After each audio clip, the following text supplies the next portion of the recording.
If it wasn't for the FBI's official report, you probably wouldn't ever believe this story. In 2019, the FBI's tweet solidified long-held suspicions. The cache of documents divulging the secrets of a seemingly inconspicuous house nestled in the heart of Washington, D.C.'s Glover Park neighborhood sent shockwaves. Yet, for older residents, it merely confirmed what they had quietly suspected. Small, dingy brick duplex, now transformed into condos, this unassuming residence bore witness to clandestine activities. The surrounding middle-class homes, carefully chosen, concealed its covert nature amid a community of families and children, fostering an environment where it went unnoticed. According to the FBI report, this seemingly ordinary residence hosted members of the CIA, diplomats, and politicians' names and affiliations veiled in secrecy to this day. Strategically situated, the neighborhood, flanked by affluent districts, offered a discreet haven. A street backing onto a park with winding trails and an inconspicuous alleyway facilitated covert movements, shielding its occupants from prying eyes. The park and trails served as a clandestine conduit for both members and the unsuspecting children involved, allowing discreet transitions from Glover Park to the covert residences of undisclosed dignitaries in Kalorama.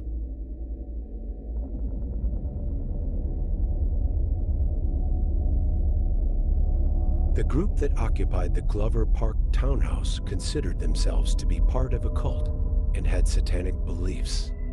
Authorities found photos of children performing satanic rituals, covered in blood and satanic symbols. Authorities discovered a short trail behind the townhouse that led to a circular outcropping with rocks arranged in a pentagram shape. It was revealed that the children used this area for performing rituals, which was also substantiated by the photographs that were found. Several children would stay at the Glover Park home, but only a few of them remained there consistently.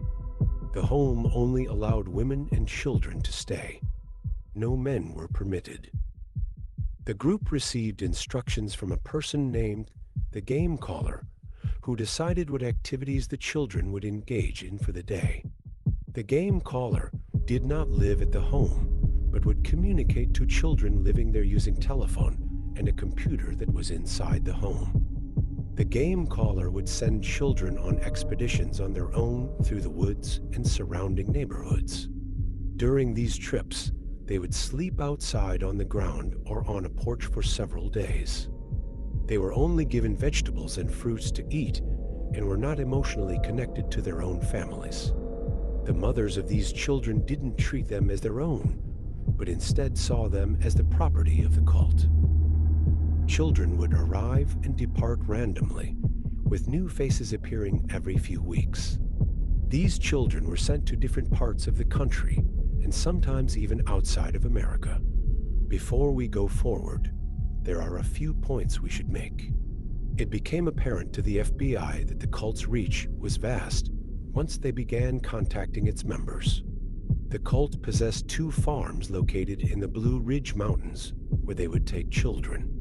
The cult also had a warehouse in the Union Market area of Washington, D.C., which we will discuss soon.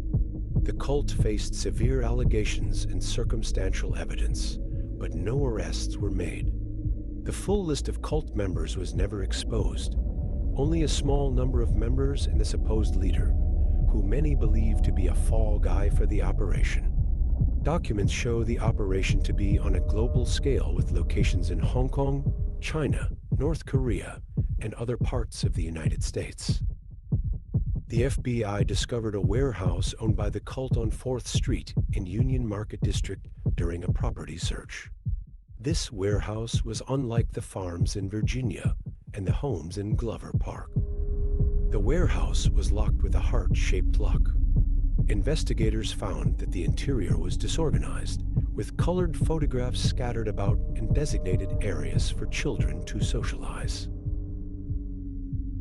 The warehouse also had an elaborate computer system at that time, which was connected to a server located outside of the country and used for communication purposes. The warehouse on 4th Street and the Glover Park home both had satellite dish communication systems. Investigators found international maps. They found documents on how to kidnap children, how to act like a babysitter, and the best practices to steal children. Newspaper ads for babysitters. Investigators found communications to and from other similar groups alluding that the finders arranged the purchase of children and humans in and outside of the United States. After all of the investigations, nothing happened. The finders eventually dropped off the radar of public and government officials. Only dead end roads to be found for the future. What do you think of the finders? Were they a small part of a larger group? Considering what we know today, how do the finders fit into current urban legends? Thanks for watching.